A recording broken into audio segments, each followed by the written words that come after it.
Now, I've not just mentioned this in order to impress us with the speed and scale of what's happening, but I believe that it is still that the significance of this change for what is happening to our economies and what has happened to our economies has been consistently underestimated. Indeed, that was one of the main themes of my Fixing Global Finance, in which I argued that in very significant measure, we in the West have been at the mercy of events that have been decided elsewhere.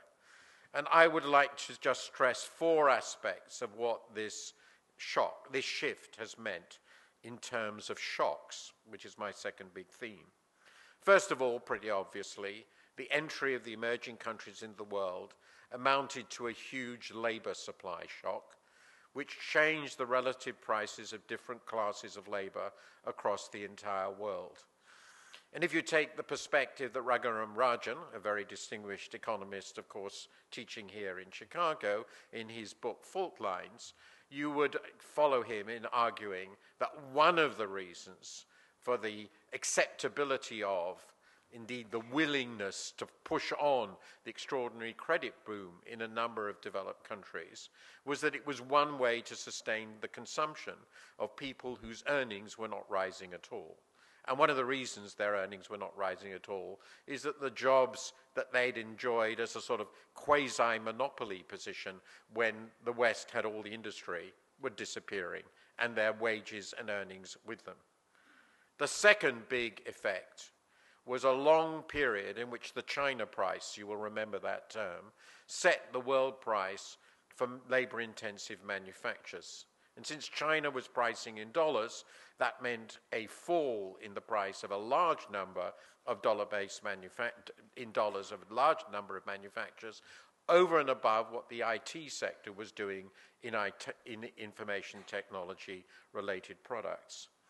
That led, and again actually Ken Rogoff of Harvard pointed this out, I think in a very important Jackson Hole paper some time ago, that led to a period when inflation seemed to be extraordinarily low. And I think that triggered a series of quite substantial mistakes by central banks in the 1990s and early 2000s, when in overwhelming probability they should have allowed the price level actually to fall. The third effect is that inflationary process was, of course, reversed from about 2004 onwards, when the impact of the emerging world on commodities started being strongly positive, in fact, overwhelming. The sources of demand for commodities for the first time ceased to be the developed world and became important parts of the developing world, above all, of course, China. And that problem with managing imported inflation has bedeviled central bankers throughout the last 8 years and continues to do so today. And finally, and most importantly in my view, an extraordinary savings shock, or as Ben Bernanke has called it, the savings glut, namely a period in which the price of savings worldwide fell. This was an extraordinarily surprising development, and it followed very precisely the Asian financial crisis. And I have a very simple indicator, which I now use to show this.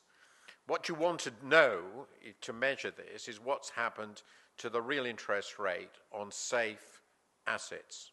And it just so happens that the real interest rate on safe assets has become relatively easy to measure in the last 25 years because there are substantial governments that issue index-linked bonds.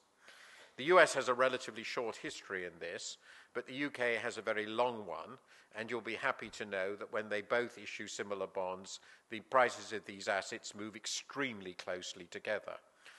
So I use the UK gilt market, and you will find that in 1997, the real interest rate on the UK gilt market fell from 3.8% to 2% and never went above it. A fall in the real interest rate from 3.8 to 2% is really big stuff.